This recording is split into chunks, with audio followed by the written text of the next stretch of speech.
Tonight on Joy News Prime, Association of Private Schools push for reopening of basic schools across the country, arguing the signs informing the easing of restrictions and partial reopening of secondary and tertiary schools supports their call.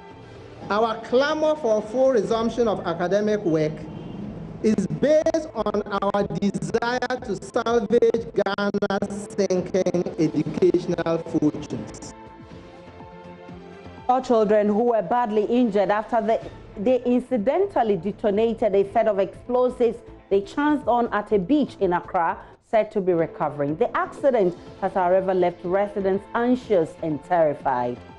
Last week, Tuesday, we did our say, I didn't say cocoa, a toy. I don't go fire. Let me eat, maybe let me tea, say, Bibi Bombay. In business, minority accuses Bank of Ghana of breaching the Specialized Deposit Institution Act by failing to publish an inventory report on collapsed bank and other financial institutions. Has not happened.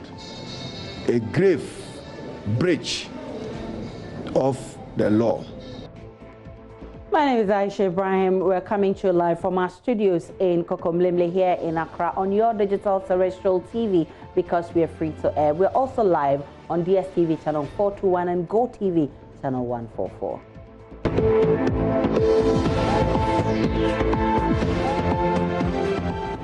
Many thanks for choosing us. In our very first story, 4 children who accidentally detonated a set of explosives they found on the beach at La in Accra are said to be recovering from their injuries. The children aged 5 to 12 are said to have chanced upon the pile of explosives believed to be grenades last week, Tuesday, as they went about playing. The accident has left residents in parts of the community anxious and terrified. Joy News' PC Nanayal Safo has been to La and reports the children are on admission at the Kolebu Teaching Hospital. I'm here with Kotoko Adams. He is the parent of the 4 children who are victims of that bomb explosion last week. He'll be telling us more of how it all went down and, in fact, how he has survived from last week, Tuesday, when it first happened, till now. Also with him are some of the victims, the children themselves. We hope we can speak to them. Hello there. Good afternoon. Afternoon, sir. Patrol, your friend was saying, now what's happening? Saying? Kotoko Adams. Last week Tuesday, no. Let me hear maybe let me tea say Bibi Bombay. Let me say, hey, I the cool bagana na. This anime, my dear, you be na if you know concert. Hey, they are so lazy. Until we are best 15 minutes. Me say the me be able to come with the aba. Pabika. Me name ko Kofiana. We there. Me so we. Want to be to be a baby moon no more. To be a baby moon no more. No more to saying. You don't move him by no more to saying. Oh, where the emoji to no, Nika na Danny, any tata na Danny Brad. Mojanko. The Atago ye tree. The Adino call Kofiana. Probably fire or my echo Kofiana. You call no to when you were Nymphy. Me too, me. Now, answer na nkole ye from saying if you been on medicine. But we a friend Tete Adams. And we a friend Lately. On a penny. A friend Lately Adams. Inti Proko be a nye wo epuna nye puna no side bona also church ni wo nechi. Even say omuni Proko no diago. Nti omu ye sa no omuni pa say bibi da ho say ade no say koko a toy. I don't go fire. The Bakuno go fire no. Or the 2. And now, any of us go fabium. Was he? I did the SFA. Into a clocky Anna, a jar, spedy. So, Kotoko Adams says he says he is a Libra here, and he was working on Tuesday when he heard a loud boom sound, and even before he could wonder what exactly was happening, he saw a private vehicle come around with his 4 children bloodied and in fact wounded severely in the vehicle. He says it took the Good Samaritans' help to get the wards to Kolebu, where even there, they realized that the situation was very severe, especially when they noticed that the pellets of the bomb had gone into the flesh of these children, especially the first one you can see to my right here. His name is Tete Adams. They then referred them to the police hospital. He's thanking the doctor severely for helping them out on that one. He says from that time till now, he spent almost all his money trying to take care of their hospital bills and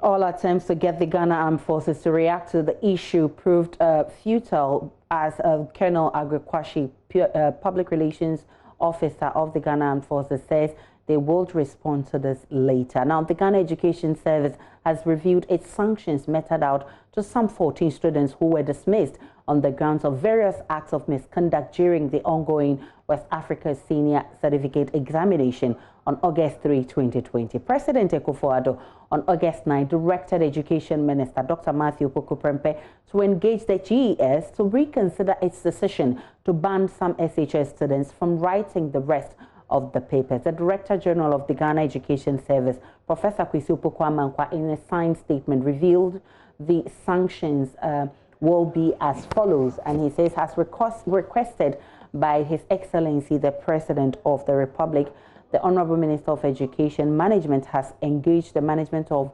Ghana Education Service today, August 10, to review sanctions imposed on the students who misconducted themselves after the integrated science examination paper.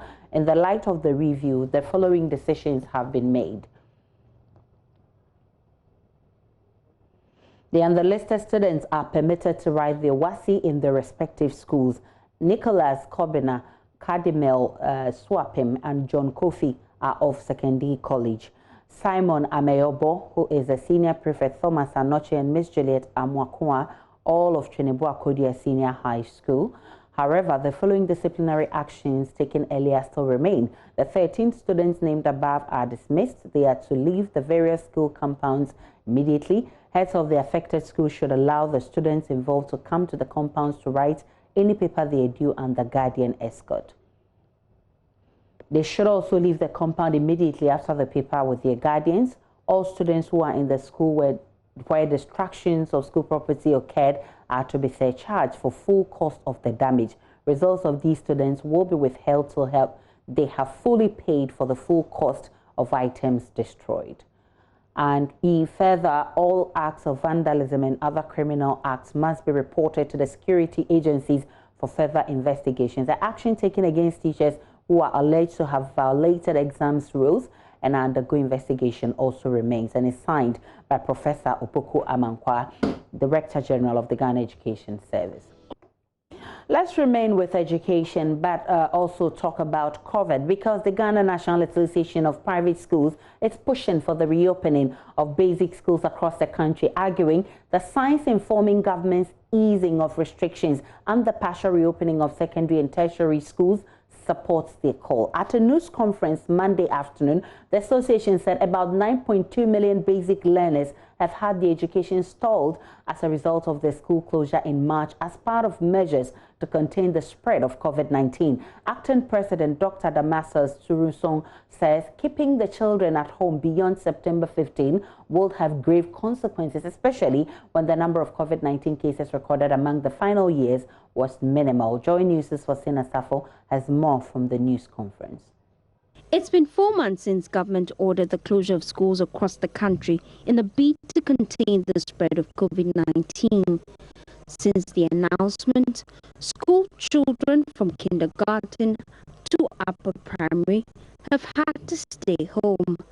The Ghana National Association of Private Schools says the consequences of such elongated closures could be more devastating to socio-economic development than the coronavirus pandemic.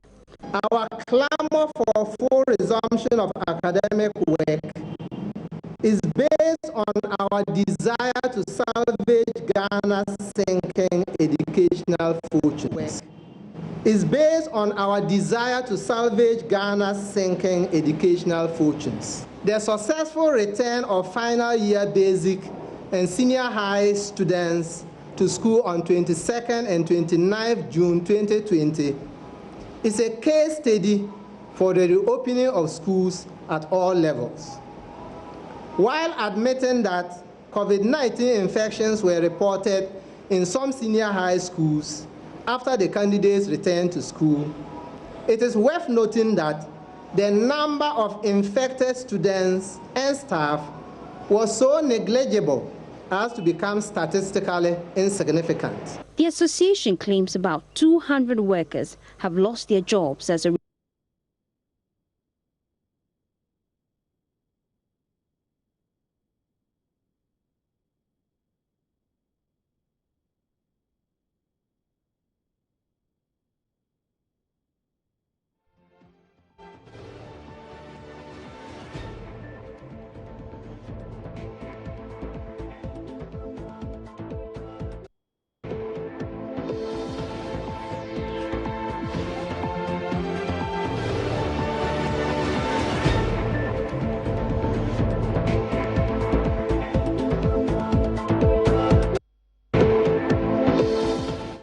discharge rate is hovering around 89%. It means that the virus is not only being successfully contained, it is so well managed as to prevent fatalities.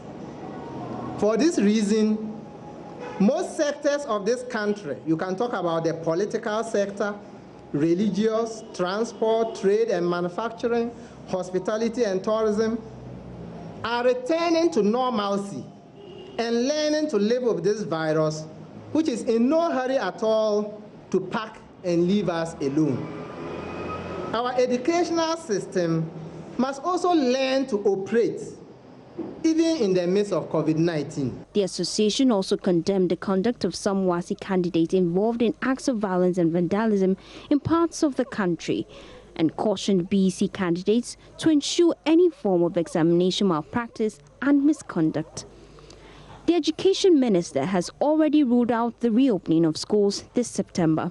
The leader of Risk Communication and Community Engagement for the National COVID-19 Response Team, Dr. Dacosta Boaje, echoed that stance when he spoke on Pulse Monday afternoon. You cannot just say that you are just opening.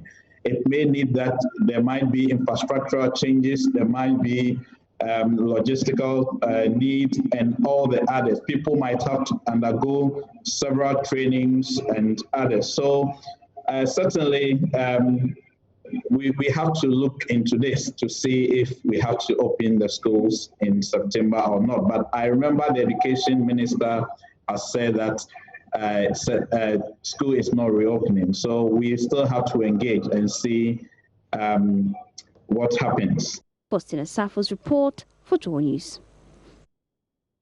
Also live on Joy News Prime. Remember, we are free to air because we are on your digital terrestrial TV. We'll be back with more on Joy News Prime.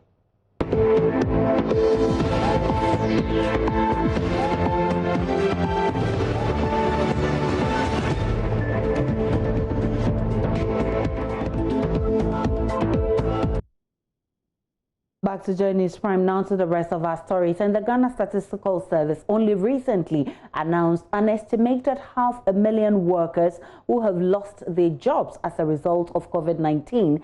There are, however, a whole lot more who, though would have also lost their livelihoods, have not been captured in the Ghana Statistical Service estimates. A 40-year-old widow with 2 children belongs to that category. She tells Joy News she used to take up cleaning jobs in homes in the capital. Homes, she says, have now shut her out because of the pandemic. Joy News' Annabella Ohenejan has been to their home in Ablekuma here in Accra and now reports. Nightfall is the best time for Theophilus Akoto to study. He's a final year student readying himself for this year's BEC.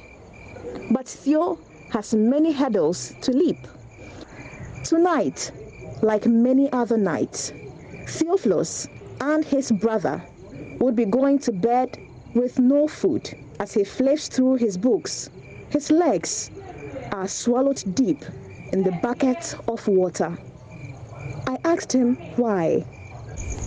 In school, my teacher once told me that when he was young, you normally do this to learn. If you're hungry, I used to say sometimes if you're hungry, it forces you to sleep. So if I'm hungry, then I don't want to sleep. I just take the bowl of water and place my leg inside and take some water beside me and start drinking. He lives in an uncompleted building at Agape Town in Ablekuma, one of Accra's sprawling suburbs, with his family. He falls asleep because of anger by 7:30 or 6 o'clock, and he's asleep. So I want him to learn, so I take him through these measures and so we learn together. His mother, Mami Efua Taylor, a 40-year-old widow, has been without work for the last 8 years. Before COVID-19, she was fetching water for building construction sites. When the pandemic hit, many of the sites stopped working. She was left hanging. My mother is dead. My father is dead. My husband too is dead. Taking care of the children is tough. If I had my way, I could go to bed with no food. But I worry about the children, their school and upbringing. As if all these are not enough, Mami has to deal with hernia condition that her son has lived with for 13 years now. Peninsula problem. To say hernia problem. My son has hernia. I think about it every day. I have blood pressure and I worry a lot. Sometimes I am tempted to poison myself and poison the kids too. I want to go forward. So I take my education serious by doing this procedure, so I'll not fall asleep and learn frequently. So in the near future, I'll pass my bills and go to the next stage. As a civil engineer, I see my strength in it. I'm good in maths and science. Theophilus and his mother are not sure what tomorrow holds or where help will come from. And as his exam is only a month away, he and his family continue to live in fear and uncertainty.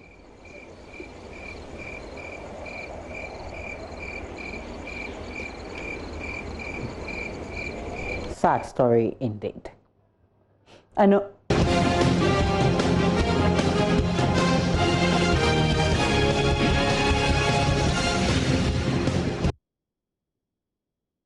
And on your election headquarters, the governing NPP is accusing the opposition NDC of being behind the enrollment of foreigners onto Ghana's electoral roll in the just ended voters registration exercise. General Secretary John Boydo at a news conference Monday said the NDC's Johnson Asiedu personally facilitated the registration of over 60 Ivorians at Bandaka Brono in the Bono region. He also cited instances where NDC officials threatened violence if EC officials denied the foreigners the opportunity to register. Listen.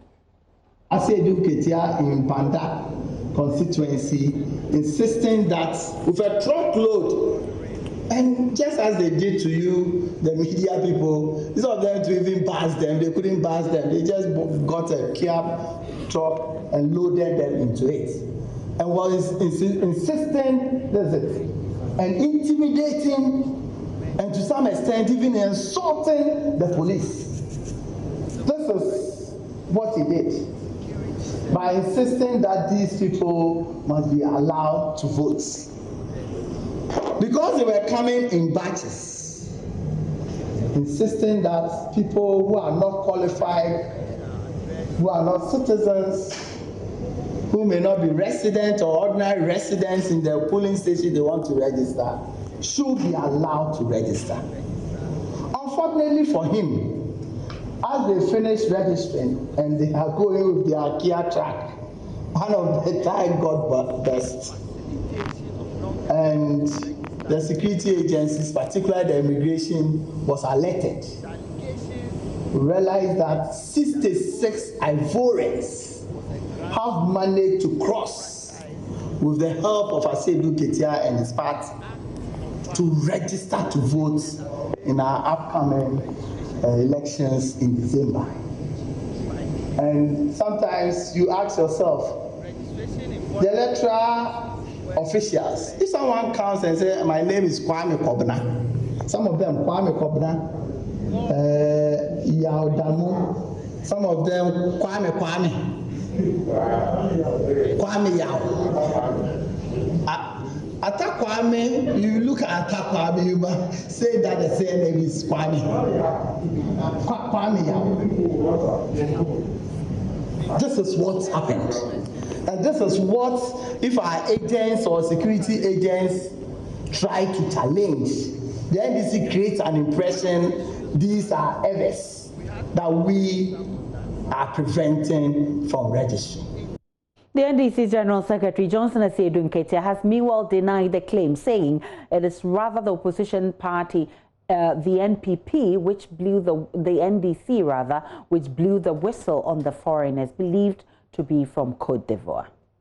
You know, I have long had a policy of not engaging people who are bipolar.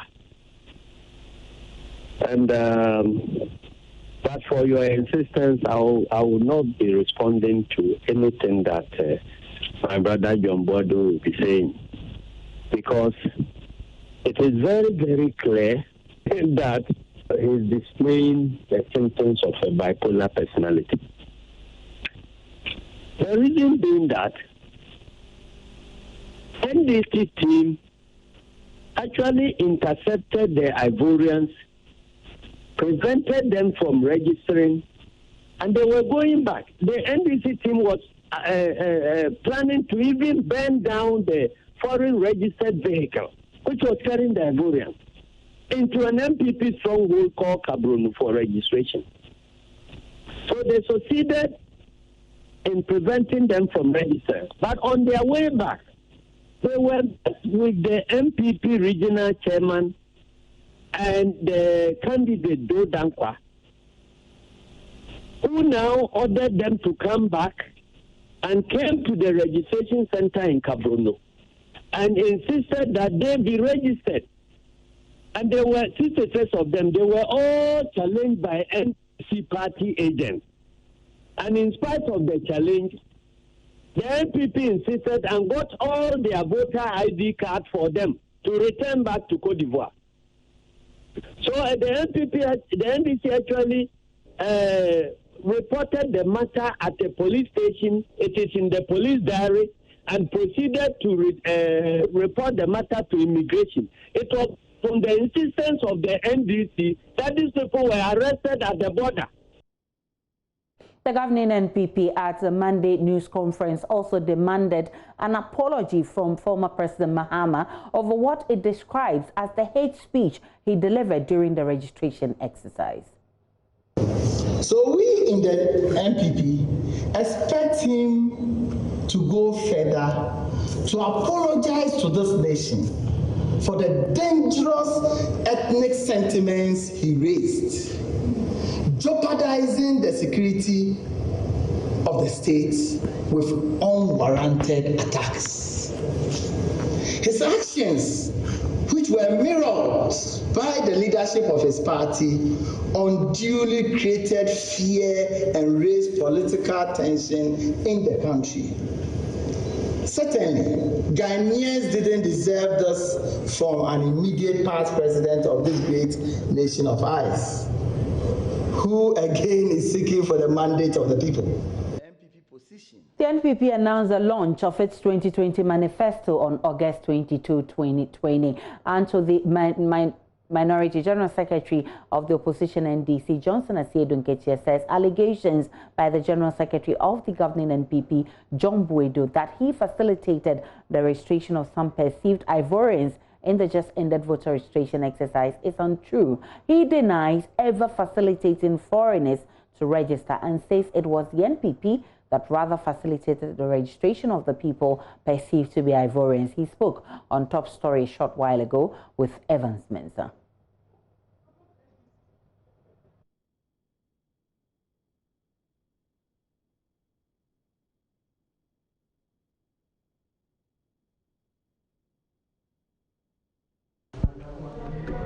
On On March 1, 2019, the Power Distribution Services, PDS, a private entity, took over the operations of the Electricity Company of Ghana, ECG, to be the sole power distributor to Ghana's electricity consumers. However, the concession agreement was suspended in July same year after government said it suspected the agreement was tainted with fraud. But the opposition National Democratic Congress is today accusing government for conspiring to bend the rules for PDS. Now addressing a press conference in Accra on Monday, National Communications Officer of the party, Mr. Sami Gyamfi, said notice that a future NDC government under John Mahama will retrieve all monies the state lost in the agreement. The next NDC Mahama government shall ensure that all monies, here I'm referring to the over 1.5 billion Ghana cedis revenue PDS collected from the people of this country. President Mahama will ensure that all these monies collected by PDS from electricity consumers are properly accounted for and ensure the retrieval of any amounts misappropriated by the company, their promoters and accomplices for the state. President Mahama will not be a clearing agent of corruption in the next NDC government. He further challenged the Akufo-Addo government to immediately render account for monies collected by PDS in its 7 months of operation in 2019. The of ECG was fraudulent, a fact corroborated by our court, a Qatar-based company which allegedly issued the said guarantee. Who were those who perpetrated this fraud against Ghanaians? And what actions has President Akufo-Addo taken to ensure that they answer for this fraud? Who are those? Peter Amewu says that the transaction was fraudulent. The insurance guarantee which was presented to government for the takeover of the assets of ECG was fraudulent, on the basis of which the concession agreement was terminated. And who are those who perpetrated this fraud?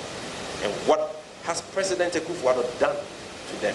Because we know that fraud is a crime under our laws and punishable through criminal prosecutions and convictions thereof.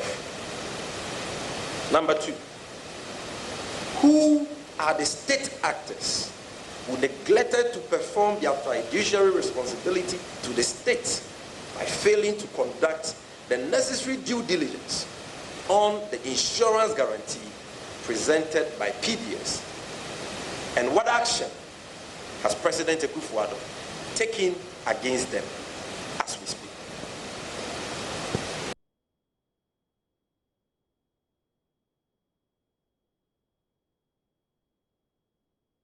Sami Gyamfi explaining why the opposition the opposition NDC has challenged Akufo-Addo to immediately render account for monies collected by the Power Distribution Service in its 7 months of operation in 2019. The party alleges that there have been some 1.5 billion collected by PDS in electricity tariffs and other charges over the course of its operation from March to October in 2019.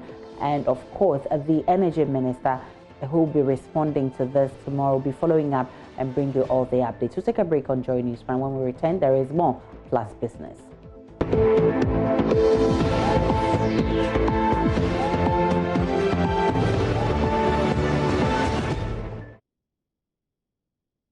A very good evening to you wherever you are. I am Sandra Isenamap and I'm here for business. Minority Leader Haruna Idrisu is accusing the Bank of Ghana of breaching the Specialized Deposit Institution Act by failing to publish an inventory report on collapsed banks and microfinance institutions. The law requires that the receiver of such collapsed institutions submits the list of assets it takes over to the Bank of Ghana within a month. The BOG is then required to publish the list in newspapers, but that hasn't been done yet. Minority Leader Haruna Idrisu has been explaining why this is important.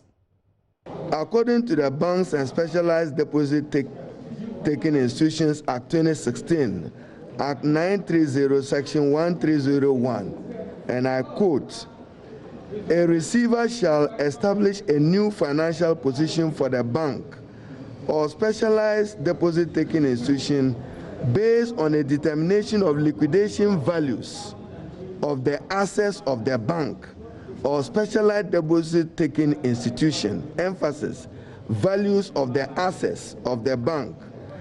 Section 134, emphasis, the receiver shall within 1 month of taking possession of a bank or specialized deposit-taking institution and transmit a copy of the inventory report to the Bank of Ghana. We are asking that where is the inventory report on the collapsed banks and on the micro and savings institutions? Was it remitted to the Bank of Ghana? If yes, where is it? We demand respect to the letter and spirit of the Specialized Deposit-Taking Institutions Act 2016, Act 930, and that this country is governed by law.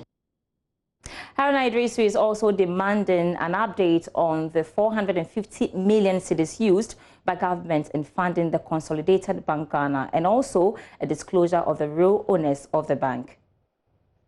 They have faulted demonstrably. They have not respected the laws of Ghana and the laws affecting those institutions. So they are simply not transparent. And then you heard the president himself say that 96% of depositors have been paid. An irony, why are the same depositors questioning it? If I got money, if I received money, I would know. There are many of them. So we are further demanding an audit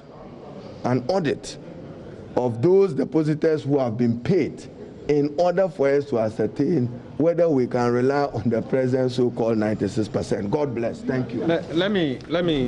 When government issued the sovereign bond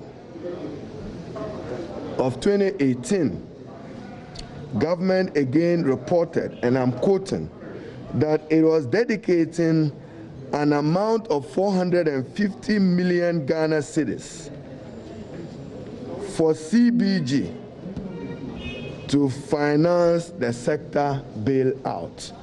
We demand, who are the owners of CBG? We need to know, because public money is being invested in CBG. Reacting to some of the issues raised by the minority NPP MP on Parliament's Finance Committee, Anthony Effa says an audit will not be necessary. Cedis has been used to pay all the bank customers.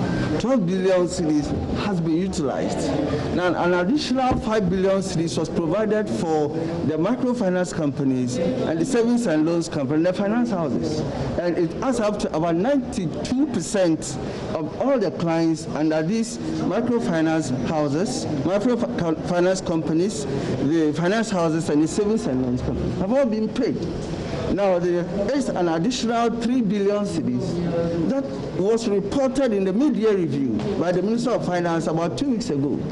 An additional 3.1 billion cedis has been allocated for the fund management companies. But now, Securities and Exchange Commission says or explains that the process for liquidating these companies to enable payment has to go through the courts. It's not like the microfinance companies or the savings and loans companies. The Bank of Ghana just gave an announcement and then revoked all the licenses. There's a procedure that has to be followed before these companies could be wound up. Now, they're still validating some of the claims, and the Securities and Exchange Commission is on top of this. Right. Now, to request for an audit in the middle of the transaction smacks of, I don't know what to say, but it looks like we are leaving the procedures or the processes that we are familiar with in Parliament. That will be all for now, but certainly I'm back after 8 p.m. with more business news. Thanks so much for watching.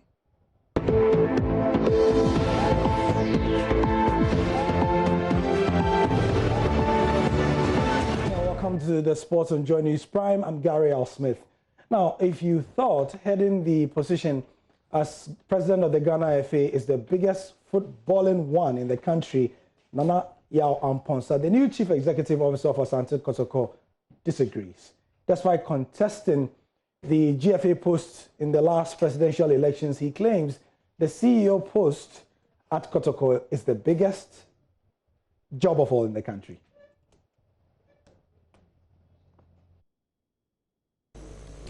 Nana Yao Amponsa was appointed Chief Executive Officer of Kotoko last week, Friday, as a candidate for the GFA presidential elections last year. There are claims that he took up the role to advertise himself for the FA presidency in the next elections, but he claims occupying the position of Kotoko as its CEO is much bigger than the position of the GFA president. I see Asante Kotoko, and no disrespect to the Ghana Football Association presidential position that I aspire to occupy. Kotoko for me is the biggest of responsibility. And I have, as I stated in my speech, I have dealt with many clubs. If you go to English and if I ask you who the president of the English FA is, you may not be able to tell me. But you may be able to tell me who the executive chairman of Man United is, who the CEO of Man United is. So I do not take myself, I don't take this responsibility lightly at all. In terms of new development, as I said in my speech, it is the foundation on which we are going to build the superstructure of the nation. Kotoko has struggled to compete against the best teams in the continent, but for Mr. Amponsa, the Porcupines are in the top 3 teams in Africa and is envisioning leading them to participate in the FIFA Club World Cup. Thank you for the question. There isn't anything that I'm going to do at Kotoko that has not been done before. Past management, from time immemorial, since the inception of this club, have done various things, have achieved various levels. I am here to put all the pieces together. And it will elate me to see Kotoko play at the World Club Championships. Nana Yao Amponsa began work as CEO of Kotoko today. He has 3 years mandate to steer the affairs of the record Premier League champions.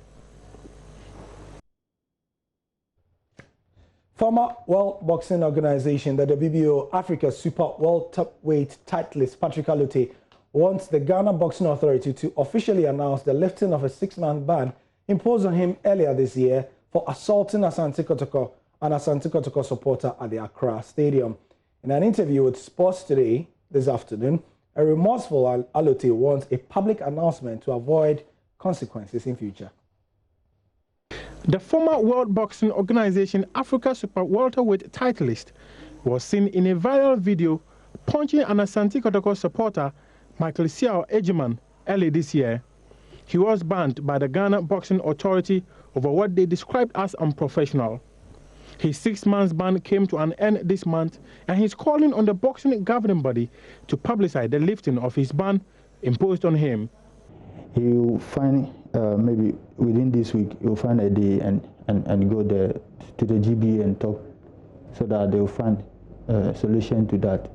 Because me, I want them to, I don't know if the president will agree with me, but to me, I would like them to write a letter and put it on social media like they do to ban me, so that every social media member will see, or everyone on social media will see, so that maybe one day if I'm in the ring fighting, it will not cause any problem outside, because some might know that I've been banned and now I'm in the ring. Some might know that the ban has been lifted, and maybe there will be a misunderstanding that will cause another problem. Yeah. During the service of his ban, Alote says it brought him financial difficulties because he has been abandoned by many. Yeah, no, actually financially I've been fighting a lot of problems because, you know, the management has done their best, and I also have to do my part.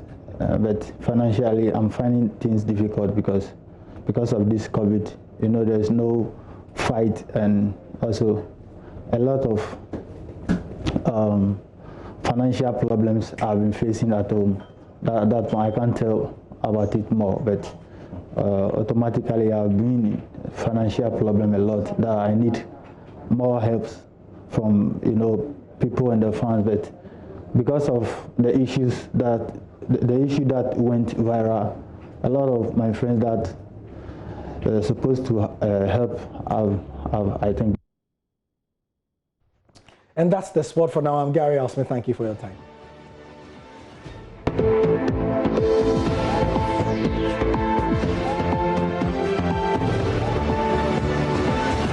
Time for showbiz. Becky is here with all the latest. Hi, Becky. Hello to you. Why are you in black? Are you in winch? You're always wearing the colors that I'm wearing. I love black, basically. But Aisha, sad news coming in is that veteran actor Frimpong Manso, aka Osofo Dazi, who was the lead character in the television drama series Osofo Dazi, has died, age 89. The news was confirmed by actor Clement Boni, known as Mr. Beautiful. The drama series was very popular in the country in the 1970s and early 1980s. It was by the Osofo Dazi group, a drama and concerts group that were very popular at the time the series ran. The affable actor, who preaches before every series ends, is said to have died after battling an undisclosed ailment. May his soul rest in peace. I mean, those times it was fun. Yeah. Watching Osofo Dazi and O'Brien, all that. But this week we are throwing the spotlight on female musicians who were once vibrant in the industry, and now we don't know their whereabouts. Today, we're hearing a lot of them. Today we're talking about Kaki. Too much, yeah. So Kaki is on spotlight. Yeah, Kaki. We miss Kaki. We hope that we do miss Kaki, she comes but back that'll soon. be all for showbiz. Thank you so much, Becky, for bringing us showbiz, and that'll be it for those of you also watching on Joy Prime. The news returns on Joy News.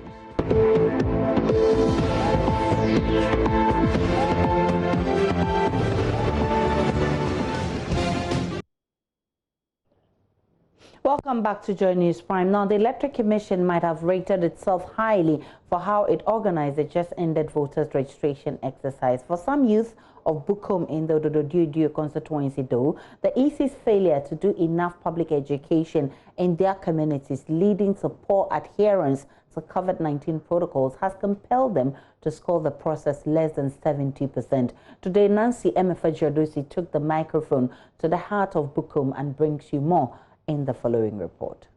After what has been described by the Electoral Commission as a successful voters registration exercise, the Joy News team returned to the Ododo constituency, an area infamous for being Accra's hotspot for elections.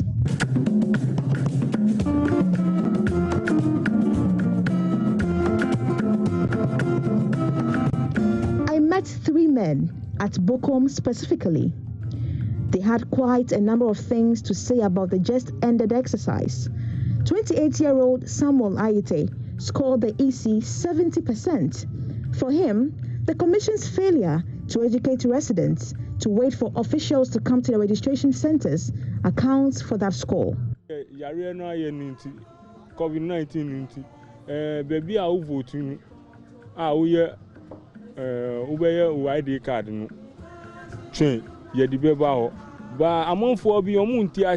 People do not get the understanding that the EC officials will come to their areas.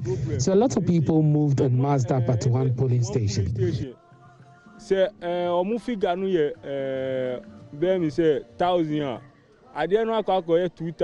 But Samuel is not alone.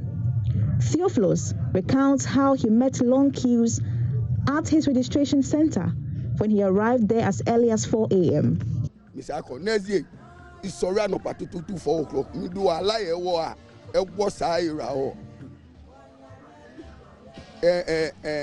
say, see a cheska, Sikakura, or Ghana.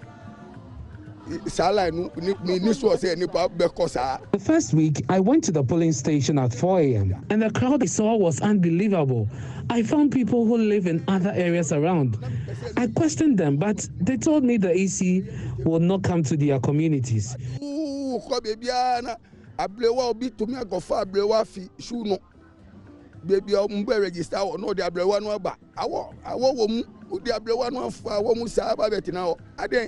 Observing COVID-19 protocols was also a matter of concern for these men. Adi, for example, cited how overcrowding at these centers just made it impossible to observe the social distancing rules. First week of registration, nipa bebre nearby register me nim say omo for different police station omo nim say baby a ombeba omo enti on the first week no yanya bebre yanya nipa bebre wo e dey po yanya. The social distancing rules were not adhered to.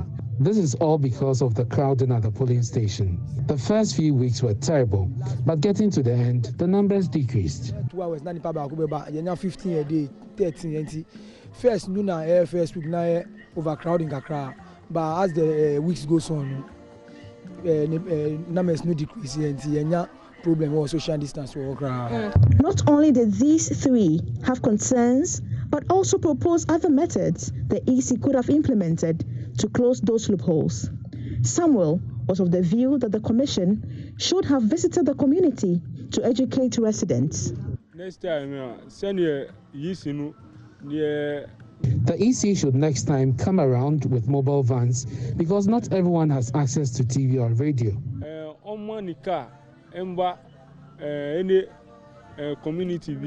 Theophilus thought deploying enough machines could have eased pressure at each center.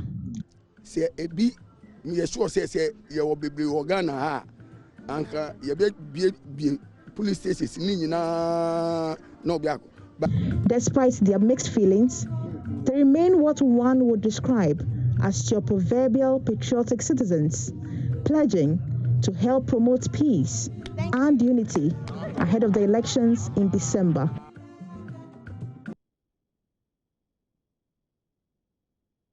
Government says its declaration of 2020 as a year of roads is on course after Parliament approved 65 million euros loan for the construction and rehabilitation of 3 bridges. The bridges include the Ankobra Bridge over the Ankobra River, the Iture Bridge, which connects Cape Coast and Elmina, and the Dikbe Bridge on the Black Volta between Laura and Dikbe. Deputy Roads Minister Anthony Cabo says the roads and bridges will bring relief to residents within the enclave. He says government is committed to ensuring residents in the area have good roads.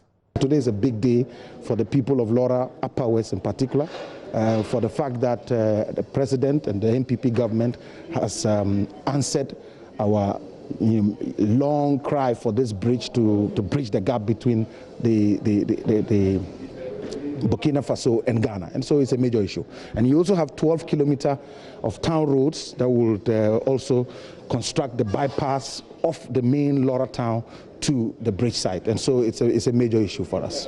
And if I think that a lot of people have not traveled across the country to see the road works that are currently going on, and very soon the ministry under the minister will come out. We will show to Ghanaians all the critical roads that have been approved in the budget of 2017, 2018, 2019, and then the declaration of Year of Roads in 2020. All that will come together because we all need to understand that road construction, Joseph, it's not an event. These are processes. And we have about 78,000 kilometers of road in this country that has not been developed. And so what the government has done is to prioritize in all 16 regions highways that are important, connecting regions to region, and urban roads that are connecting municipal assemblies to municipal assemblies and also dealing with town roads, and then feeder roads that are actually connecting the periphery to the market centers, and of course roads that have economic value once they are constructed. This has been the 3 various categorization under which the minister, Mwakwata, and the ministry has been putting together the matrix to address the Ghana's road problem. So we're not only dealing with highways, we're not only dealing with feeder roads, we're not only dealing with urban roads, we're dealing with all together, especially with the mind that we have new regions have been created, and there's a need for us to ensure that the roads that connect the economic or business districts within those regions are properly connected. And that work is currently going on.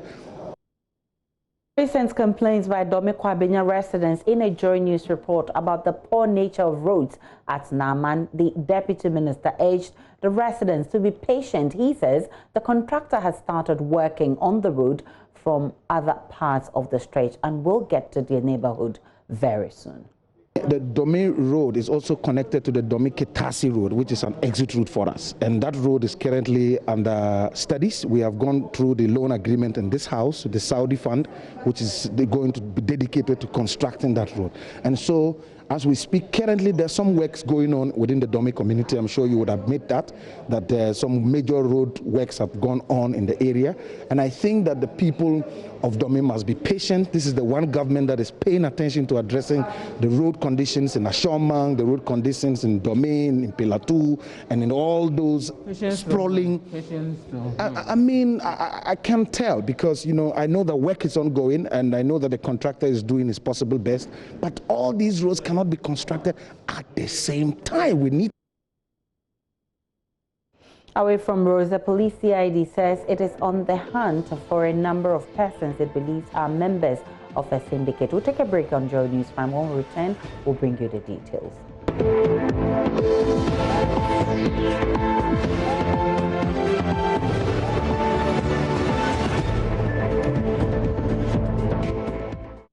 Welcome back to business. Former President John Dramani Mahama has described as wrong plans to give our 66% share ownership of Kotoko International Airport to Turkish firm TAM Suma Consortium. In an interview with Weasel and XYZ TV at Kotoko, the former president indicated that his administration has put in place the necessary payment plans for the newly built Terminal 3 to settle its indebtedness. He said there are several options available to managers, including sale of portions of land around the airport to settle its debts. Former President John Mahama says privatization of the Kotoko International Airport should not be an option even if government is in desperate need of money to revamp operations. He suggested that government can decide to sell portions of land around the airport in order to generate the needed revenue. And I think that is absolutely wrong. Even if you sold some of the lands around the airport, you'll be able to raise far more than $70 million.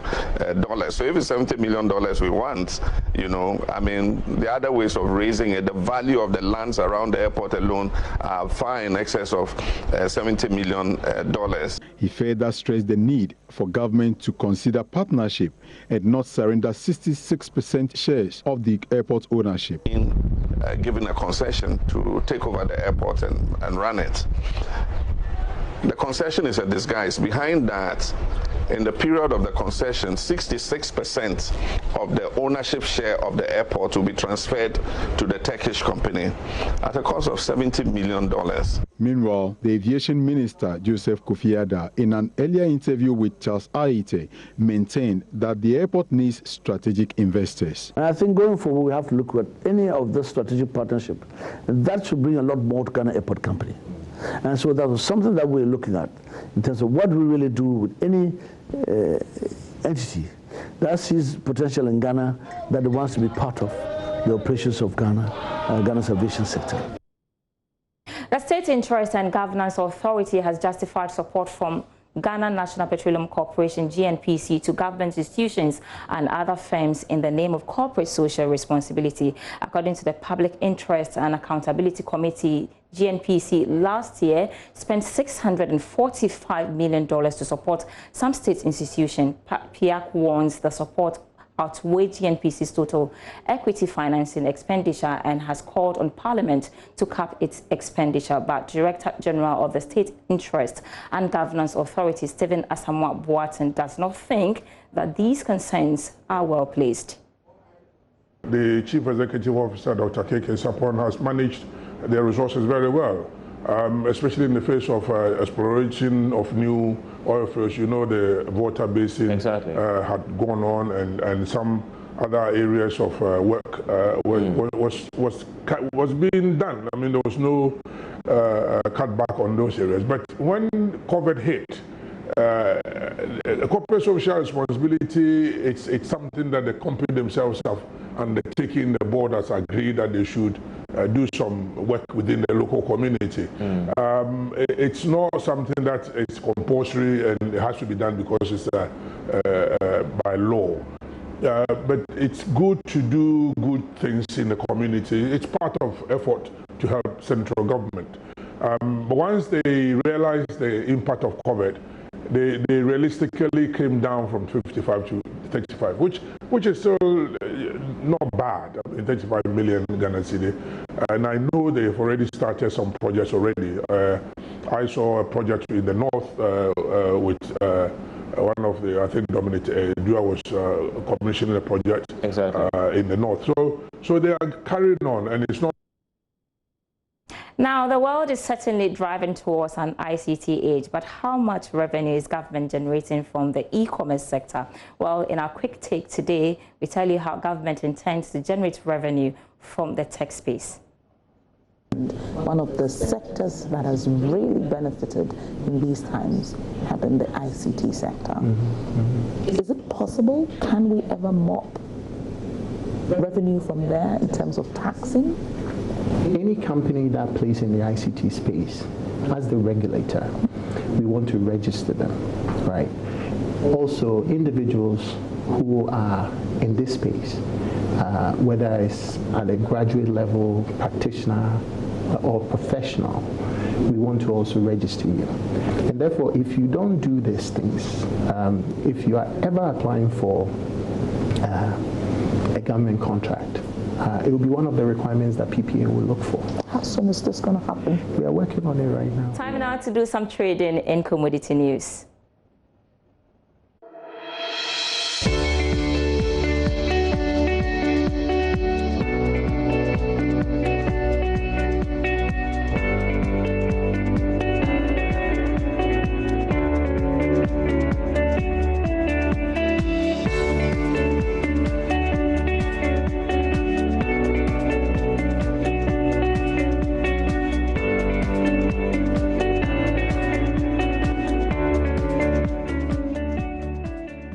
So much for your time this evening. There's more news on myjoyonline.com/business. I am Sandra Esinam Afeno. Thanks for watching.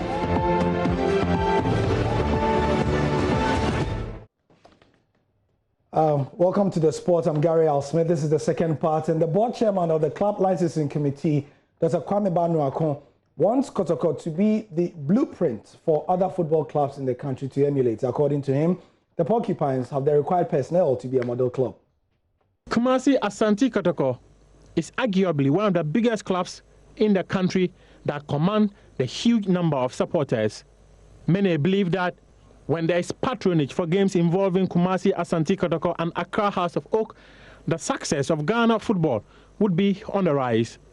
Board chairman of the club licensing committee, Dr. Kwame Banuakon, claims Kumasi Asante Kotoko should be a guide for other teams in the country. Kotoko should be the guiding light for Ghana football. And I think all the other clubs will follow when Kotoko decides to lead. And I think the board and the Nanaya House team should take this as a guiding principle, that Kotoko should want to be the leader as far as Ghana football is concerned.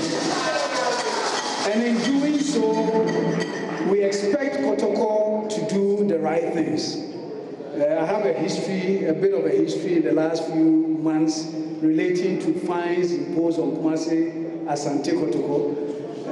I believe that this will be a thing of the past if Kotoko decides to do what is expected of it. And I have no doubts in my mind that this current board has the acumen and the ability to ensure that Kotoko takes up the leadership mantle in Ghana football. Hypothetically, there are claims that Kumasi Asante Kotoko have got about 8 million supporters. Kwame Banuakon believes the Porcupine Warriors should be the stepping stone for the success of Ghana football. One of the main objectives of the licensing board at the FA is to make sure that the clubs are run professionally, the game is professionalized, commercialized as well. And I believe what we are witnessing today is a step in the right direction for arguably the biggest club in Ghana. I would like to say that as an FA board, we believe that if Kotoko succeeds, the Ghanaian game also succeeds. He was speaking at the Nanaya Mponsa unveiling on Friday, and he's one of many who have spoken afterwards. So on our Instagram, Joy Sports GH, we've got a role of who has been speaking. Now, this is Malami Aya, former Black Stars player. He is not entirely happy. He says Nana Amponsah has no experience to be Kotoko CEO. George Amoako is far better than him, he says. A team like Kotoko should not employ an inexperienced person like him because he could not even handle a small team like Kumasi Corners. But Evelyn Isiansari, who is part of the board of Kotoko, says she's given her full support to him to do the needful. This current Asante Kotoko has moved from just value for money to sustainability. Malik Jaber says we should not be saying we want to catch the Europeans or Arabians. People should understand that we can, but it is going to take time with the new administration. Oduro Nyako says he believes that Nana Amponsah will take Kotoko to the promised land if given the nod, as he's been given. He says he only prays that God will give him the strength and wisdom to run the club, and he's happy for him. So that is on our Instagram page. That's at Joy Sports GH, and I'm Gary Al Smith with the sport. Let's do this again tomorrow.